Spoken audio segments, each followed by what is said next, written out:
और कानपुर देहात में Saint Mary convent school की भव्य इमारत का निर्माण कार्य चल रहा था। स्कूल की इमारत चर्च रूपी बनाई जा रही थी। इस दरमियान सैकड़ों की तादाद में बजरंग दल कार्यकर्ता पहुंच गए और जमकर बवाल काटा। इमारत को क्षतिग्रस्त कर दिया गया। सूचना पर जिला प्रशासन के आला अधिकारी भी मौके पर पहुंचे और जांच की तो पता चला कि केडीए ने काफी समय पहले ही इमारत सीज कर दी थी। बावजूद इसके इमारत के अंदर चोरी छुपे काम चल रहा था। वहीं बजरंग दल कार्यकर्ताओं ने क्रिश्चियन मिशनरी पर धर्मांतरण का आरोप लगाया है।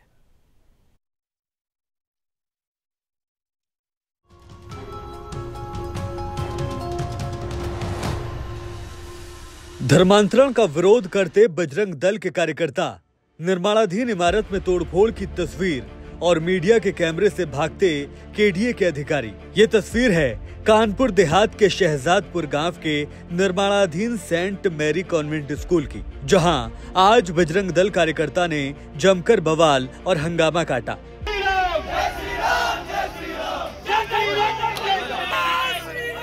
दरअसल सर मैरी कॉन्वेंट स्कूल को चर्च के रूप में बनाया जा रहा था। स्कूल परिसर में एक चर्च भी बनाया गया था, जिसका बजरंग दल कार्यकर्ता लगातार विरोध कर रहे थे। काफी समय पहले ही इस निर्माणाधीन इमारत को केडीए ने सीज कर दिया था।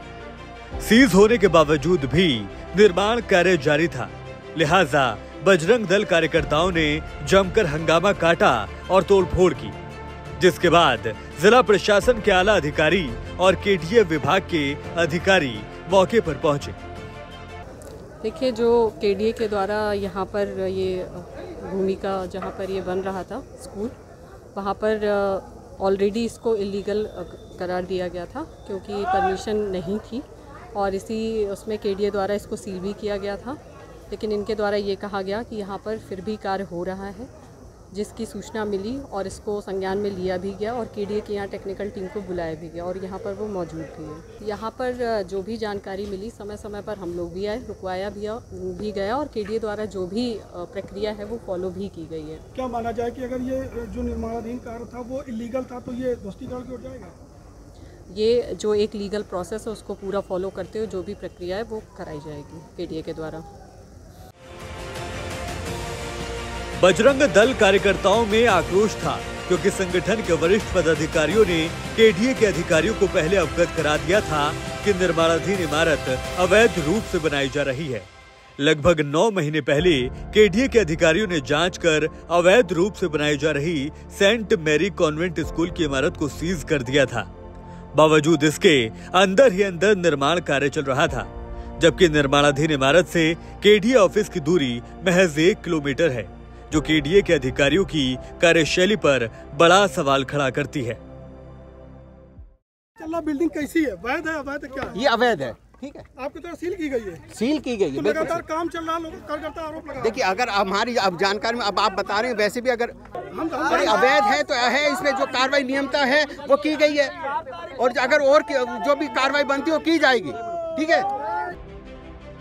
बजरंग दल कार्यकर्ताओं ने आरोप लगाया कि क्रिश्चियन मिशनरी गरीब भोले भाले ग्रामीणों को लालच देकर धर्मांतरण का काम कर रही हैं, जिसका बजरंग दल कार्यकर्ता विरोध करते हैं। साथ ही हिंदुओं की आस्था को ठेस भी पहुंची है।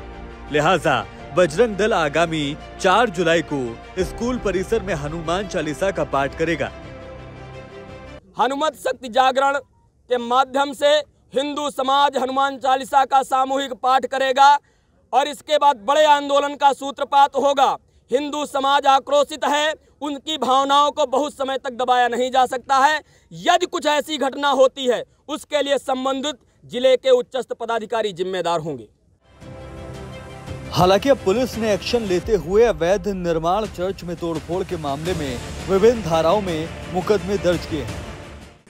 इसमें थाना अकबरपुर में 248/23 विभिन्न धाराओं में अभियोग पंजीकृत किया गया और यह अभियोग पंजीकरण 13 लोग नामजद इसमें किए गए और 70 से 80 लोग अज्ञात के रूप में। इस अनाधिकृत निर्माण कार्य को करने वाले मालिक के विरुद्ध भी केडीए द्वारा एक अभियोग थाना अकबरपुर में पंजीकृत कराया गया 249/23। लिहाजा बजरंग दल आगामी 4 जुलाई को स्कूल परिसर में हनुमान चालीसा का पाठ करेंगे। गौरतलब हो कि कुछ समय पहले कानपुर देहात के दस्तमपुर गांव में क्रिश्चियन मिशनरी द्वारा चर्च का निर्माण कराकर धर्मांतरण का मामला सामने आया था, जिसको लेकर खासा बवाल हुआ था और इस बार फिर क्रिश्चियन मिशनरी पर धर्मांतरण का आरोप लगा है। जिला प्रशासन के लिए किसी सरदर्द से ये खबर नहीं है।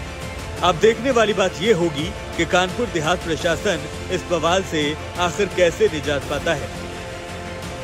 कानपुर देहात से मुंसिफ टीवी के लिए राजा मोहम्मद की रिपोर्ट।